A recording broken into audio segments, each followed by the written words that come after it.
织田信长掌握黑科技，造出铁甲船。战国时代的战船长什么样子呢？为什么铁甲船会有3种说法呢？空邦哇，我是战国导游月翔兵长，欢迎来到月翔的战国浅度旅行。如果谈到织田信长的军事改革，除了长篠之战之外，大概就是石山战争的铁甲船吧。在游戏里面，铁甲船简直就像是超越时代的黑科技。如果织田信长没有死在本能寺之变，搞不好他还可以靠铁甲船征服整个地球呢。但是说来奇怪，这么厉害的黑科技，为什么后来失传了呢？为什么有许多学者认为铁甲船的说法有争议呢？今天就让我们来聊聊战国时代织田信长的铁甲船吧。撇除黑科技的铁甲船之外，战国时代的战船主要分成3种，分别是小沼、官船、安宅船。小沼是一种轻便的军船，大概可以搭载10个士兵跟20个水手。虽然它的防御力不高，但是拥有高机动性。官船是一种中型的战船，在甲板上设置名为总使舱的构造，大概可以搭载30个士兵跟40个水手，还能安装1门大炮。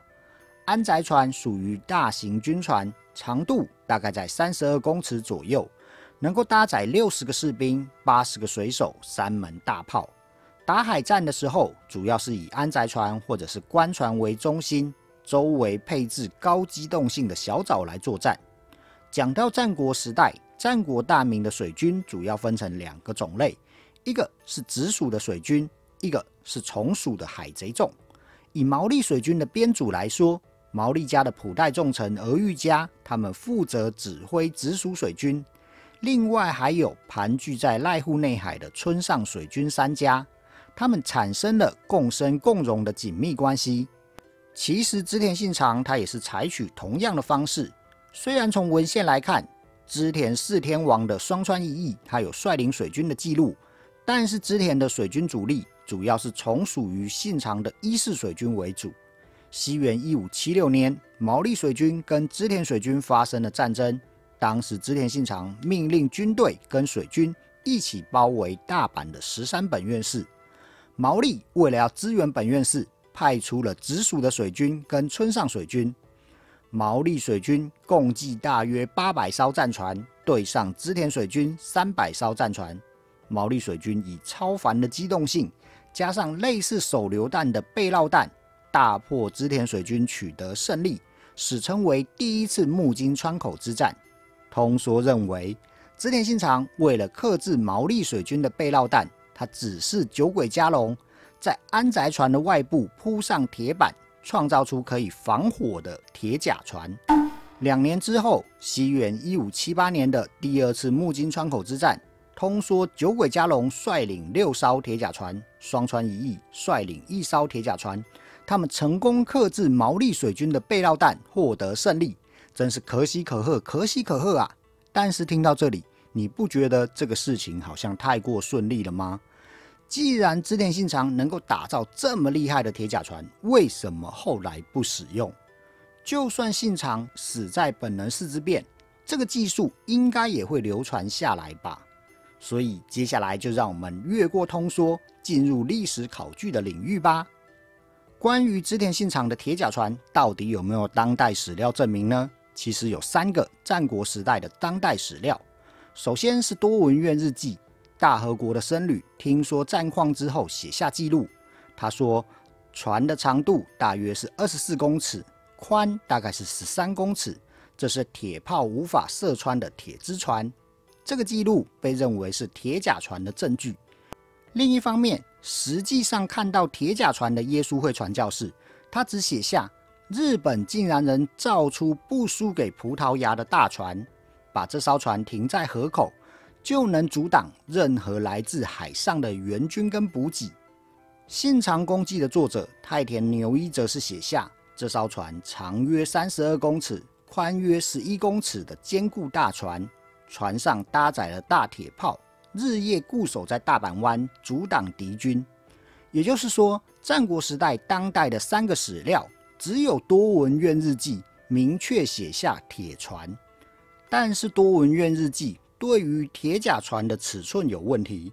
一般来说，战国时代的大型军船主流的长度是32公尺。所谓孤证不立，明明同时期的另外2个史料没有写到铁甲船，为什么织田信长的铁甲船传说会这么有名呢？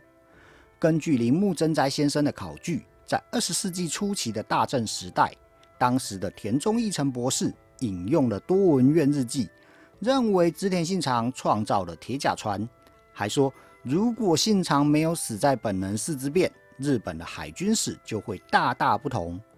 大正时代正好是日本向外扩张的时候，也难怪当时的历史学者会认为织田信长就是一个改革者。这种历史受到政治影响，甚至为政治服务的风潮，就好像是都是属于一种大内宣的口号。即使在2战之后，日本抛弃了战争，进入了经济高度发展期，织田信长的革新者形象仍然能为日本带来鼓舞。举例来说，2005年 NHK 的历史节目《その時歴史が動いた》里面有提到，织田信长只是酒鬼加隆打造铁甲船。虽然节目里面有说铁甲太重了，可能会导致船只翻覆，节目只说信长命令铁匠打造薄3公厘的铁板，并且把船身加大，用来维持稳定。这个说法乍听之下好像有道理耶，但是如果这个做法可行的话，为什么丰臣秀吉攻打朝鲜的时候没有留下铁甲船的记录呢？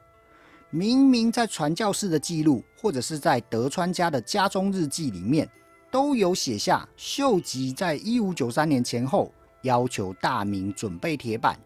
既然大家都准备铁板了，为什么不打造铁甲船？难道是因为织田信长注册了铁甲船的商标，所以秀吉就不能打造铁甲船吗？其实这个问题的答案应该要反过来想，也就是织田信长打造的铁甲船不是我们想象的铁壳军舰。关于铁甲船的构造，主要有3种说法。第一种是在游戏里面常看到的，就是把整个安宅船包成铁壳军舰的模样。首先从铁板的重量来看，如果要把整个安宅船都包起来，会加上5吨左右的重量。当时的船身结构根本没有办法负荷这个重量。就算你把它打成3公厘的薄铁片，甚至把船身加宽也没用。为什么这么说呢？所谓加宽船身的记录，这个是多闻院日记的2手情报。多闻院日记的作者只是写下传闻而已，而且他对军事没概念。讲到当时军船的记录，主要还是以信长公记的记录会比较准确。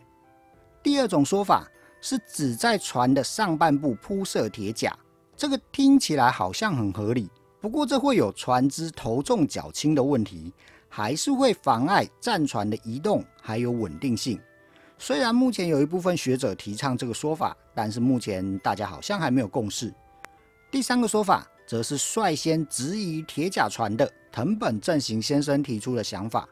他认为铁板应该是装设在不便于灭火的顶部，还有架设在铁炮、大炮附近，用来做重点补强，并且保卫射手的一种装置。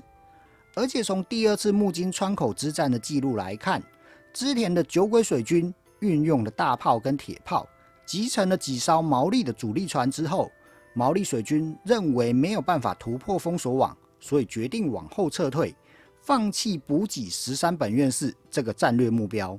所以第2次木津川口之战不是像游戏或我们想象的那样子，毛利水军前仆后继冲往铁甲船，狂丢背绕弹，最后被铁甲船给撞沉，或者是被轰得支离破碎。